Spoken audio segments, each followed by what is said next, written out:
सातोरे बहनिया जे आवा हमरे घर हो। पूजा के समान लौली रचे रचे हम हो। सातोरे बहनिया जे आवा हमरा घर हो। पूजा के समान लौली रचे रचे हम हो।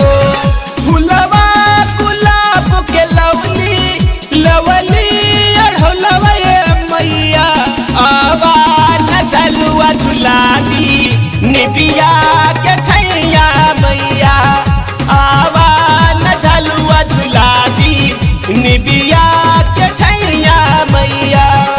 प्रेम से बोलो विंध्याचल वाली मैया की।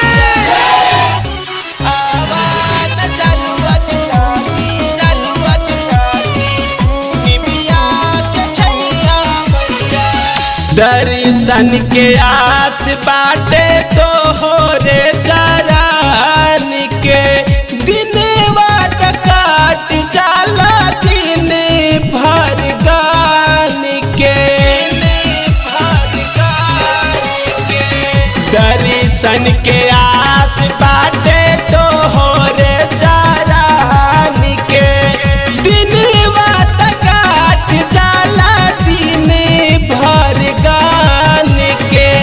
कबले होई दर्शनवा तोहरे चरण के मैया आवा न झलुआ झुलादी निबिया के छैया मैया आवा न झलुआ झुलादी निबिया के छैया मैया।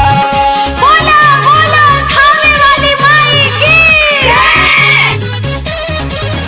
निबिया के छैया मैया आवा न झलुआ झुलादी झलुआ झुलादी निबिया के छैया मैया।